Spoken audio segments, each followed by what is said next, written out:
ওই শয়তান হারামজাদা নতুন পীর সেজেছে, কালো কাক চুন বেঁকে বক সেজেছে।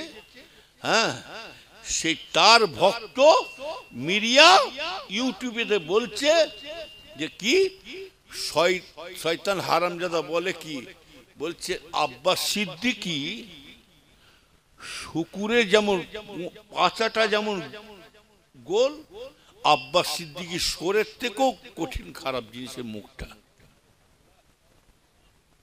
সামনে পেলে সত্যি করে বলছি, ওই হারামজাদা কি সামনে পেতাম, তুই কাদের মুখে কথা বলছিস? আল্লাহ যেন তোর সবাই আল্লাহর কাছে চাইবেন ওই লোকটা যেন যারা ফুরফুরা বিরুদ্ধে আওলাদের মুজাহিদের জামানের বংশ হতে রেখে তার দিকে যদি আওলাদের দিকে যদি বংশ ধরে উল্টো পাল্টা মন্তব্য করে গালাগালি দেওয়া হয়, আল্লাহ যেন তাদের মুখে যেন ক্যান্সার দিয়ে দেয়। জোরে বলো আল্লাহুম্মা আমিন। শয়তান, তোমার তুমি যদি দাদা হুজুরের মুরিদ হয়ে থাকো, তুমি কেমন ধরনের মুরিদ? তোমার বিবেক নাই? তহা হুজুরকে গাল দিলে কার গায়ে টাচ পড়ছে? কি কথা ঠিক বলছিলাম? তোমার সে মুরিদ বলে জ্ঞান নাই? আব্বাসকে গাল দেওয়া মানে কার গায়ে টাচ পড়ছে? নওশাদকে গাল দেওয়া মানে কার গায়ে টাচ পড়ছে? ওমর হুজুরকে গাল দেওয়া মানে কার গায়ে পড়ছে? এটা তুমি যদি মুরিদ হতে, তোমার মানবতা, তোমার জ্ঞানে, তোমার বিবেকে আসতো, আমি কার বদনাম করব, ওপরে থুতু করলে তো আমার গায়ে পড়ছে, অতএব ওসিয়ত নিয়ে চলি, আমার পীর যেটা বলেছে ভালো লাগবে না সরে যাবে। আর আমিও তাদেরকে বলি, রাসূলুল্লাহর উপরে এমন বিয়াসকে আজকে যখন রাসূলের বিরুদ্ধে লেগেছে, আর এদেরকেও বলি তোমরা যতই ফুরফুরা বিরুদ্ধে লেগে যাও, তবে জেনে রেখে দিও আবু জেহেল যতই লেগেছিল, হিংসা করেছেন, আমার রাসূলের সম্মান আল্লাহ ততই বাড়িয়ে দিতেছেন। জোরে বলো সুবহানাল্লাহ। আরো জোরে বলেন, ফুরফুরা বিরুদ্ধে যতই তুমি হিংসা করে যাও, যতই বিরুদ্ধে করে যাও, এটা আমরা জানি যারা ফুরফুরা দল ছেড়ে দিয়ে অন্য দলে চলে যাচ্ছে, এটাও আমি আপনাদেরকে জানাচ্ছি, এটা আমরা জানি। দুষ্ট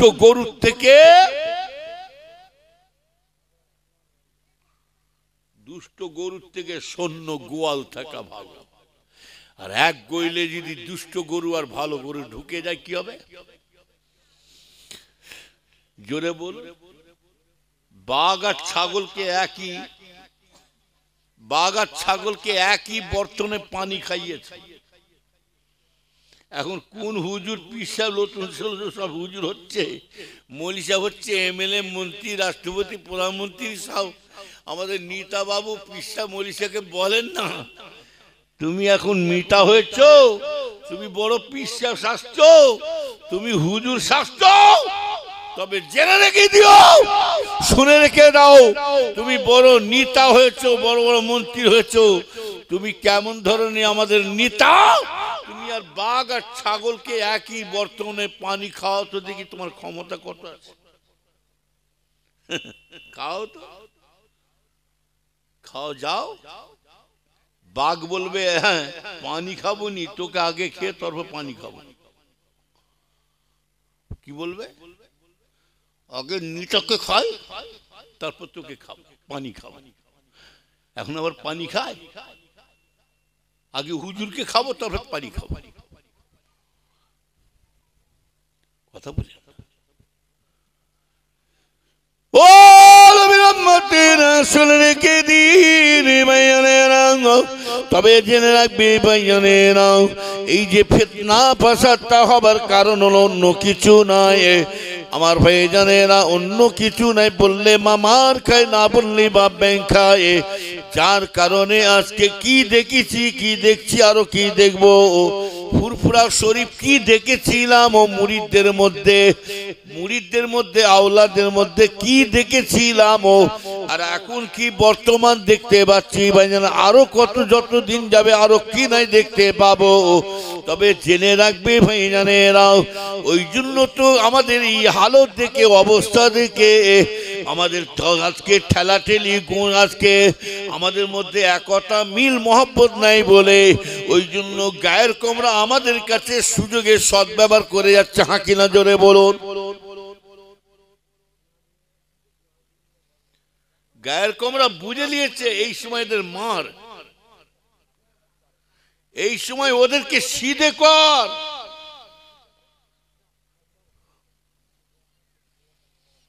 যার কারণে পথে ঘাটে মার খাচ্ছে মুসলমানদের মধ্যে একতা নাই বলে। কথা বললেন, শুনে রেখে দেন, খ্রিস্টান স্কুলে ভর্তি করলে কি শিক্ষা দেবে? কথা বল। খ্রিস্টানের নিয়ম তো শিখাবে না অন্য শিখাবে? হ্যাঁ, আজকে বিভিন্ন রকম নিয়ম কানুন সব বেরোচ্ছে, এক একটা নিয়ম এক এক নিয়ম। যে যেমন তাকে আল্লাহ তেমন জিনিসই মিলাবে। যে আপনি দলে ভিড়ছেন, আপনি ফুরফুরা সিলসিলা মতে যদি থাকেন, দেখবেন এই মতের লাইনে যদি থাকে আর ফুরফুরা সিলসিলা মুরিদের মধ্যে একটা যদি খাঁটি মুরিদ হয়ে থাকে, আমি বলবো আপনাদেরকে আল্লাহ দিকে চেয়েছে বলছি, যারা ফুরফুরা সিলসিলার খাঁটি মুরিদ হবে তাদের মধ্যে দেখবেন অন্তর থেকে আল্লাহ নম্রতা করে দিয়েছে। জোরে বলুন সুবহানাল্লাহ। দেখবেন লক্ষ্য করে, তারা ফিতনা ফাসাদ দিকে যাবে না। এদের মুখটা দেখবেন, কথাটা দেখবেন মিষ্টি ভাষা আছে, বুঝলেন না? ওমর ফারুক পালিয়ে গেলেন, রাসূলুল্লাহ বললেন বাবা মেরেছে, ইয়া রাসূলুল্লাহ হুজুর নামাজের সিজদায় পড়ে আছে। বাবা ওমর তুই মারতে পারলে না? লাস্ট বলাই শেষ মুহূর্তে আমার রাসূল হযরত আলী রাদিয়াল্লাহু তাআলা কে মাটালেন। হযরত আলী কে ছিল জানেন? শেরে আলী। কে ছিলেন? শেরে আলী, মানে আল্লাহর তলোয়ার ছিলেন ওমর ফারুক আলী রাদিয়াল্লাহু তাআলা। ও নবীর উম্মতেরা, আমার ভাইজানেরা, হযরত আলী রাদিয়াল্লাহু তাআলা তাকে রাসূলুল্লাহ বলে বাবা আলী তুমি কি পারবে? হযরত আলী বলে ইয়া রাসূলুল্লাহ হুজুর বিয়াদি মাফ করবে, ইয়া রাসূলুল্লাহ হুজুর আপনি আমাকে হুকুম দেন, একবার অর্ডার দেন, ওই মানুষটার নামাজ পড়ুক আর নাই পড়ুক, যে হালতে থাকবে আমি ওই অবস্থায় কতল করে দিয়ে আসবো। হুজুর ওমর ফারুক ফিরে আসতে পারে, আবু বকর ফিরে আসতে পারে, কিন্তু ওনারা কিন্তু দয়াময় হতে পারে, কিন্তু আপনার হুকুমটাকে অমান্য করতে পারবো না। হুজুর আপনি আমাকে হুকুম দেন, অর্ডার দেন, আমি আলী আজকে ওই মানুষটা যে হালতে থাকবে আমি সেই অবস্থায় কতল করে দেবো। ও নবীর উম্মতি রাসূল কে দাঁড়ো, হযরত আলী রাদিয়াল্লাহু তাআলা কি করলেন? সময়তে মসজিদে নববী শরীফে যে গেলেন, সেই মানুষটা মসজিদে নববী শরীফে হযরত আলী হুজুর মসজিদে নববী শরীফে ভেতরে ঢুকছে, ঢুকে দেখে সেই মানুষটা কিন্তু নয়, পালিয়ে গেছে। ঘুমাচ্ছেন নাকি? তকবীর নারে তকবীর কি শেষ করে দেবো? তাহলে ঘুমাচ্ছি না, চুপ একটু ভোল্টেজ বাড়ানো যাবে না? নারে তকবীর। সুরতা চাগলে বক্তা চাগবে। মানুষ তো দেখছি 18,000 মখলুকাতের মধ্যে শ্রেষ্ঠ, সত্যিকারে সর্বশ্রেষ্ঠ মানুষ। ওয়ালাকার কাররাফনা বনি আদমা, আল্লাহ বলছে আমি আদমের সন্তানকে সমস্ত সৃষ্টির সেরা করে বড় করে বানিয়েছি। জোরে বলুন সুবহানাল্লাহ। বলেন না?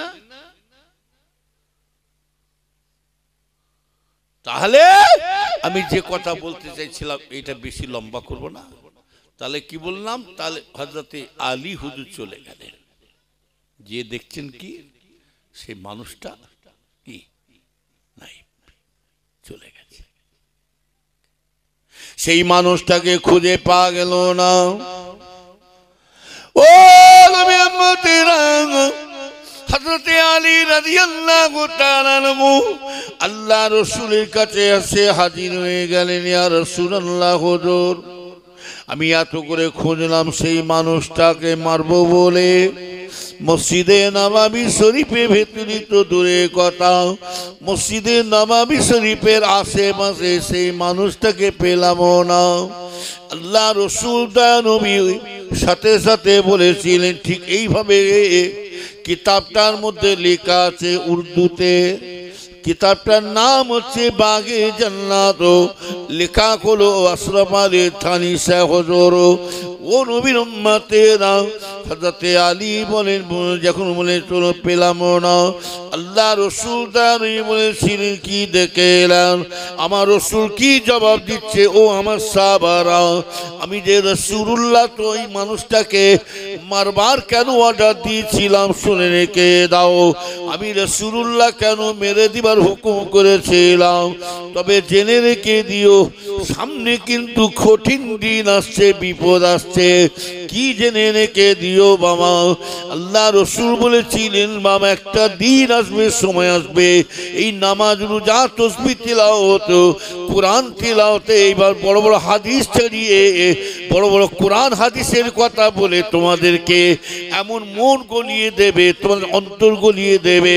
তবে জেনে রাখবে তোমরা যে শুনে রেখে দাও, নামাজের দোহাই দিয়ে তোমাদের কাছে চালাবে, তবে তোমাদের কাছে ঢুকে যে তোমাদের আস্তে আস্তে ঈমানগুলোকে বরবাদ করে ছাড়বে, ঈমানগুলোকে কেটে ঈমানের গোড়া কাটবে, ঈমান ধূলিসাৎ করে দেবে। তবে জেনে রাখবে রে, আমি রাসূলুল্লাহ তোমাদেরকে কেন মার্ডার অর্ডার করেছিলাম, তবে তোমাদের হাত থেকে যখন ফসকে গেছে ও শুনে রেখে দাও। অতএব এই দলটা, এই মানুষ, এই দলটা, এই নামাজি ভাওতাবাজি দলটা কিয়ামত পর্যন্ত জিন্দা থাকবে। তাই হচ্ছে না, হয়নি? নামাজের দোহাই দিয়ে, কোরআনের তিলাওয়াত দিয়ে, হাদিসের নাম দিয়ে আপনাকে ক্যাপচার করছে না, করে না? আর আমিও তাদেরকে বলি, রাসূলুল্লাহর উপরে এমন বিয়াসকে আজকে যখন রাসূলের বিরুদ্ধে লেগেছে, আর এদেরকে বলি তোমরা যতই ফুরফুরা বিরুদ্ধে লেগে যাও, তবে জেনে রেখে দিও আবু জেহেল যতই লেগেছিল, হিংসা করেছেন, আমার রাসূলের সম্মান আল্লাহ ততই বাড়িয়ে দিতেছেন। জোরে বলো সুবহানাল্লাহ। আরো জোরে বলেন, ফুরফুরা বিরুদ্ধে যতই তুমি হিংসা করে যাও, যতই বিরুদ্ধে করে যাও, এটা আমরা জানি যারা ফুরফুরা দল ছেড়ে দিয়ে অন্য দলে চলে যাচ্ছে, এটাও আমি আপনাদেরকে জানাচ্ছি, এটা আমরা জানি। দুষ্ট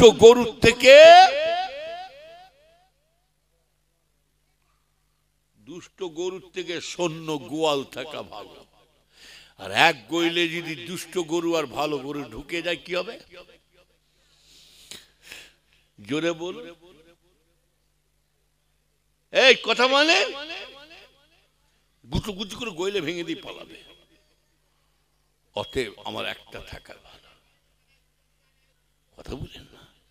খুব আল্লাহ আমাদের সকলকে হেফাজত করেন। জোরে বলুন আল্লাহুম্মা আমিন। পৃথিবী একদিকে হয়ে যাবে, এইটাই মাথায় রাখবেন। আল্লাহ এক, নবী এক, বাপ এক, পীর এক, আমার নীতিও এক। পৃথিবী একদিকে হয়ে যাবে, আমরা আবু বকরকে ছাড়বো না। কথা ঠিক না বেটি?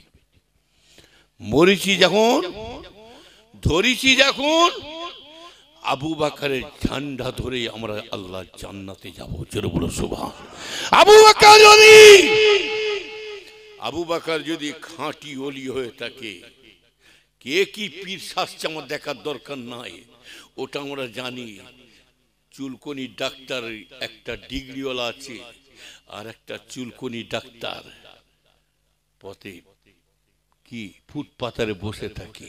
ইয়ো মারুতি বসে গাড়ি চেপে এসছে, ডিগ্রিওয়ালা ডাক্তার, ইয়ো মারুতি চেপে এসছে ফুটপাতারের ডাক্তার।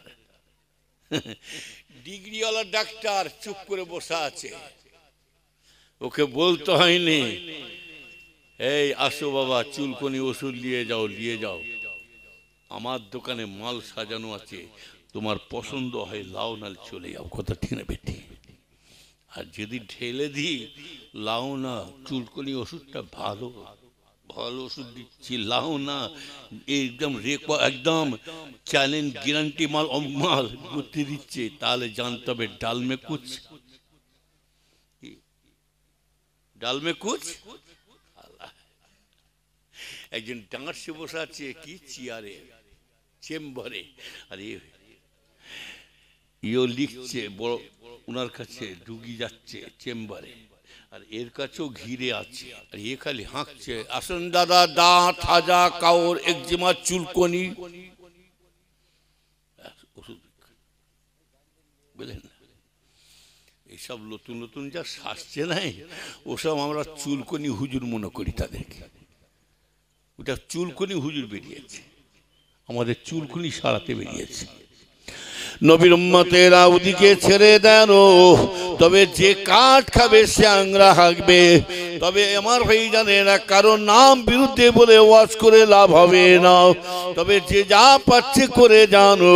তবে ভাই জানে না, এই হুজুর যদি সত্যিকারের যদি আজকে ভাই জানে না, সত্যিকারের যদি আল্লাহ কাজ করে, এই হুজুর যদি সত্যিকারের সঠিক পথে থাকে, তাহলে এই হুজুরকে আল্লাহ পাক নাজাত দেবে। আর এই হুজুরের মধ্যে যদি কোনো গলত থাকে জানবেন, দুনিয়ায় কিন্তু আল্লাহ দেখাবে না। এই হুজুর আপনাকে যদি ধোঁকা দিয়ে ভাঁওতাবাজি করে চিটিংবাজি করে খায়, আমি আলেম মৌলভী সাহেব যদি আপনাকে ধোঁকাবাজি করে চিটিংবাজি করে খায়, দুনিয়ায় কিন্তু আল্লাহ আপনাকে মজা দেখাবে না। মজা কিন্তু মরণের পরে একটা জায়গায় দেখাবে, সেটা হলো কোন জায়গায়? এই কি হলো? মজা দেখাবে কোথায়? কবর। ছোট হুজুর কেবলার কথা, গিলটির চমক দেখে শোনা ভুলে যাসনি জানো, কথা বলেন না। ছোট হুজুর কেবলার কথা বাবা, সব বেটা বাবা, সব বাবা বেটা, সব সাহেব বাবা একটা জায়গায় সিদ্ধ হবে, সেটা হলো কবর। তুমি দুনিয়ার মানুষকে মজা দিয়ে চালাও, মজা দিয়ে চালাও, তুমি কেমন ধরনের জিনিস এখন তুমি বুঝবে না, পরে বুঝতে পারবে একটা জায়গায়, সেটা হলো কবর। আবার কিছু শয়তান বলে কি জানেন, কবরে কে দেখছে, ঠেলার নাম বাবাজি। এই কবরের খবর কে জানে? কবরের খবর কে জানে?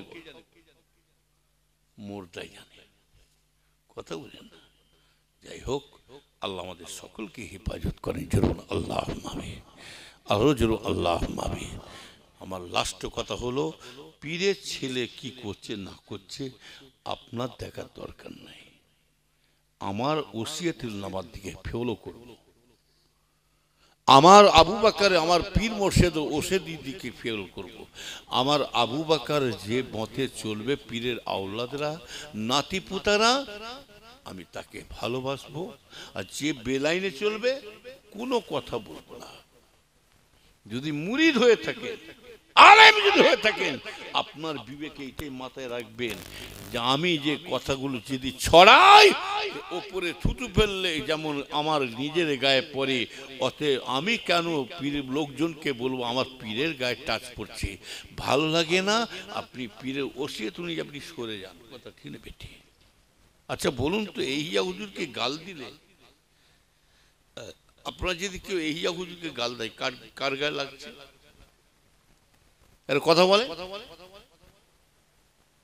একটা মানুষ, ইন্টারনেটে আমি দেখে, কালকে আমি দেখছিলাম, আল্লাহর কসম খেয়ে বলছি, এত মাথা ঘুরে গেছে না।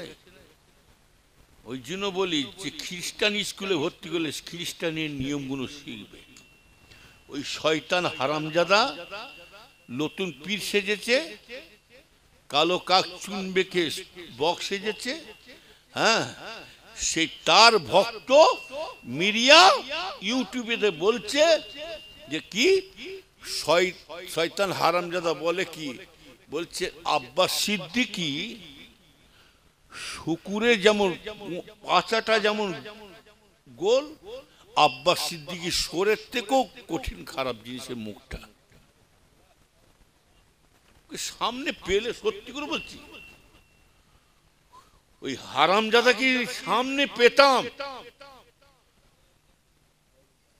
তুই কাদের মুখে কথা বলছিস? আল্লাহ যেন তোর, সবাই আল্লাহর কাছে চাইবেন ওই লোকটা যেন, যারা ফুরপুরা বিরুদ্ধে আওলাদের মুজাহিদের জামানের বংশ হতে রেখে তার দিকে যদি, আওলাদের দিকে যদি বংশ ধরে উল্টো পাল্টা মন্তব্য করে গালাগালি দেয়, আল্লাহ যেন তাদের মুখে যেন ক্যান্সার দিয়ে দেয়। জোরে বলুন আল্লাহুম্মা আমিন। শয়তান, তোমার তুমি যদি দাদা হুজুরের মুরিদ হয়ে থাকো, তুমি কেমন ধরনের মুরিদ? তোমার বিবেক নাই? তহা হুজুরকে গাল দিলে কার গায়ে টাচ পড়ছে? কি কথা ঠিক বলছিল? তোমার সে মুরিদ বলে জ্ঞান নাই? আব্বাসকে গাল দেওয়া মানে কার গায়ে টাচ পড়ছে? নওশাদকে গাল দেওয়া মানে কার গায়ে টাচ পড়ছে? ওমর হুজুরকে গাল দেওয়া মানে কার গায়ে পড়ছে?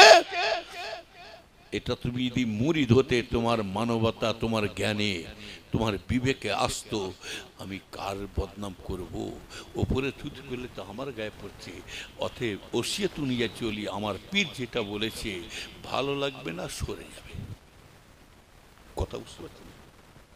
আমার কথা শুনে কেউ রাগ করছেন নাকি? যারা পীর অলিদের সামনে যারা উল্টো পাল্টা মন্তব্য করবে, আমি আপনাদের বলে যাচ্ছি, মহাব্বত শুধু মুখে দেখালে হবে না, কাজে কর্মে দেখাতে হবে। রসুলের সাহাবারা রসুলের জন্য জীবন দিয়েছে না, দেয় না? জোরে বলুন। রসুলের সাহাবারা রসুলের জন্য জান প্রাণ দিয়েছে। অতএব পীরের সঙ্গী, রসুলের সঙ্গী সাথীকে বলা হয় সাহাবা, আর পীরের সঙ্গী সাথীকে বলা হয় মুরিদ। মুরিদ তো দুই প্রকার হচ্ছে, এখন মুরিদ আর মারিজ। এখন মুরিদ আর মারিজ, মারিজ মানে বেড়ামি মুরিদ, সামনে হুজুর হুজুর, পিছনে খেজুর খেজুর, জানে? দেখছেন না? শয়তান কোথায় খারে, খুব সাবধান। আমার কথা শুনে রাগ করবেন, ভালো লাগে না চুপ করে থাকবে, এমন কাজ করবেন না আপনার পীর যেন বেজান না হবে। আপনি এই হুজুরের সাথে যাবেন না জান্নাতে? যদি যেতে হয়, অনেকে শয়তান বলে পীরেরা কি জান্নাতে নিয়ে যাবে? অবশ্যই নিয়ে যাবে। ওইরকম হেতুরি মার্কা পিসা হলে, ওইরকম ভাঁওতামাজি পিসা হলে পীরও জাহান নামে যাবে, মুরিদও জাহান নামে যাবে। আর আপনার আমার পীর আবু বকরের উপরে কারো সন্দেহ আছে? এই জন্য সন্দেহ আছে?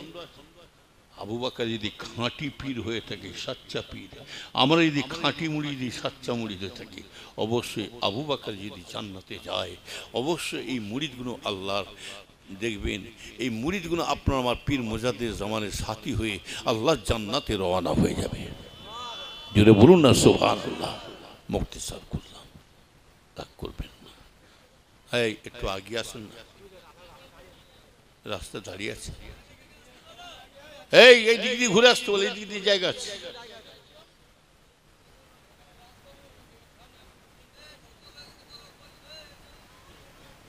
এইদিকে আয়নার ভাই ঘুরে ঘুরে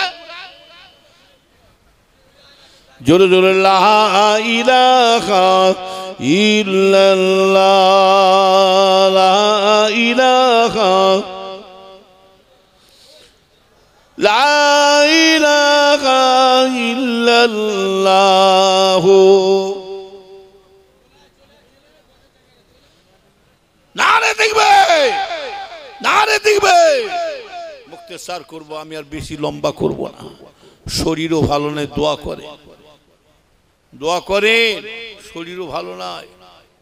আমার ভাইজান দোয়া করে। সুগার হয়েছে, হাই প্রেশার, আমার সুগার, হাই প্রেশার, আবার কোলেস্ট্রল, বুঝলেন না? দোয়া করেন। আমার দুটো চোখে ছাইনি লেন্স লাগানো আছে, অপারেশন হয়েছে। কথা বলি, আজ 3 মাস, 3.5 মাস হয়ে গেল, দুটো চোখই কাটা। যাই হোক, দোয়া করেন। আজকে আবার এখান থেকে চলে যাবো, আমি মালদায় যাব। এই 2 দিন হলো আসাম থেকে আসছি। কথা বলেন, মানুষ ছাড়েনি। খাতায় লেখা আছে যে দেখেন মালদায়, তাও লেখা আছে উল্টে, নিচে লিখে দিয়েছে হুজুর গত বছর কামাই ছিল আপনি যেমন করিয়া আসিবেন বলে লিখে দিয়ে আছে, না গেলেও এবারে বেউচিত হবে। বহুদূর রাস্তা মালদা, 24 ঘন্টা ফেলে, নদিয়া ফেলে, মুর্শিদাবাদ ফেলে, তারপরে মালদা, বুঝলেন না। এখন কথা হলো, এই সভাটা করেছেন সকলে খুশি না বেজার? এই জোরে বলুন, খুশি না বেজার? কারা কারা খুশি নাই হাত তোলে। খুশি কি হচ্ছে রে?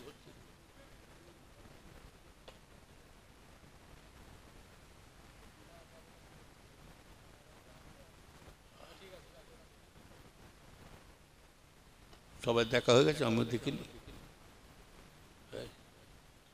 আমিও দেখবো নাকি? সবাই দেখা হয়ে গেছে তো? তুকবিদান তো নারে তুকবির। যদি কেউ যদি বলে হুজুর যাদের সভা তারা খুশি হবে, আমরা কেন খুশি হব? এই জলসা কারো ব্যক্তিগত ভাববেন না, জলসা কারো ব্যক্তিগত। কমিটিরা তাবারুক দিক আর নেই, আমরা তাবারুক খেতে আসছি না, আমরা দোয়া নিতে আসছি। কথা ঠিক না বেটি? দোয়া সকলের জন্য দরকার আছে না নেই? আর দোয়াটাও পেতে গেলে ভাগ করে ব্যাপার। এই সামনে জায়গা আছে, এখানে বসো না। যা করছি না, দাঁড়িয়ে পাল্লা ঠিক করতে করতে খদ্দের পালাবে। কথা এই যত তুলবেনি মানা করছে তত লাড়াচ্ছে, কি আমত করে তবে ছাড়বে।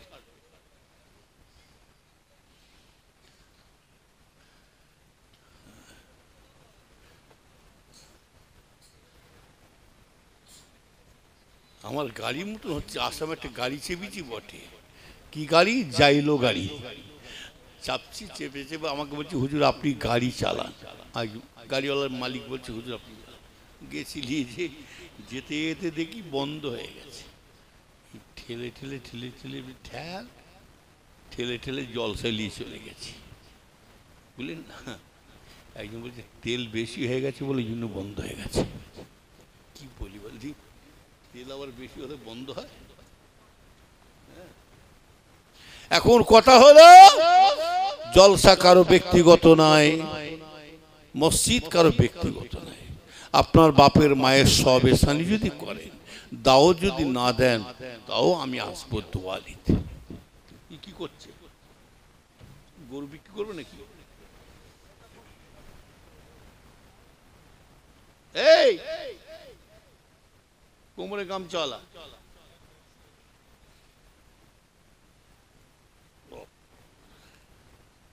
কথা বলেন না। মসজিদ কারো ব্যক্তিগত নাই। কেউ যদি বলে মসজিদটা আমার, ফতোয়াটা জেনে নেবেন, ওই মসজিদে নামাজ পড়া না যায়। মসজিদ হলো ওয়াকফে লিল্লাহ, ওয়াকফে লিল্লাহ, ওয়াকফে আওলাদ হবে না। কথা বলেন না, কারো বাবার সম্পত্তি নাই। তা বলে মসজিদ যা ইচ্ছা তাই করবে, সেটা হবে না। অনেকে আবার মসজিদে পিকনিক করতে আসছে, যেন 1 জানুয়ারি এসছে পিকনিক করতে। একদম ইস্টা মিষ্ট জলদি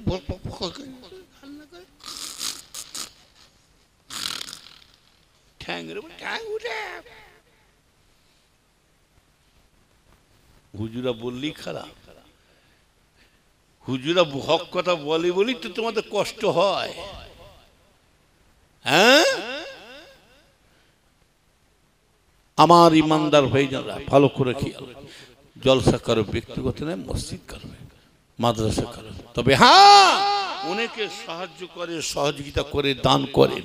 প্রত্যেকটা ভাইদের বলে যাচ্ছি, ভাইদের মায়েদের বোনেদের বলে যাচ্ছি, যখনই দান করবেন, সহযোগিতা করবেন, নিজের বাপের মায়ের কবরের দিকে লক্ষ্য করে দেবেন। হাদিস শরীফে আছে, আল্লাহ রাসূল বলছেন, আল্লাহর হাবিব বলেন, যাদের বাপ মা, দাদু দাদি, নানা নানি সব কবরবাসী হয়ে পড়ে আছে, আল্লাহ রাসূল বলেন আল্লাহ রসুল বলেন যাদের বাবা মা দাদু দাদি সব চলে গেছেন, সব বাচ্চাদের মুখের দিকে তাকিয়ে শুয়ে আছে রে। আল্লাহ পাক আমার ছেলে পুলে নাতি পুতা আমার জন্য কি চায়? ও নবীর উম্মতের রাসূল রেখে দাও, কোন ছেলে যদি তার বাপের মায়ের দিকে মুখের দিয়ে চেয়েছে, বাপ মায়ের কবরের দিকে লক্ষ্য করে যদি আল্লাহ রাস্তায় দান করে, এই দানের বিনিময়ে ওসিলা করে আল্লাহ পাকের শুকরিয়া আদায় করুন। এতগুলো মেহমান আপনার আমার ওসিলা করে এতগুলো মেহমান খানা খাবে। কথায় আছে কি জানেন, কে কার খানা খায় কার ওসিলা আল্লাহ রুজিমা পায়। ও নবীর উম্মতে রাসূল কে দেন, তাই রাসূলুল্লাহ বলছে কোন ছেলে যদি তার বাপের মায়ের সবে সানির জন্য যদি আল্লাহ রাস্তায় দান করে, এই দানের বিনিময়ে বাপের মায়ের যদি কবরে আযাব হয়ে থাকে, আমার আল্লাহ পাক কবরে আযাবকে আল্লাহ মাফ করে দেবে। আরো জোরে বলুন নারে তাকবীর, নারে তাকবীর।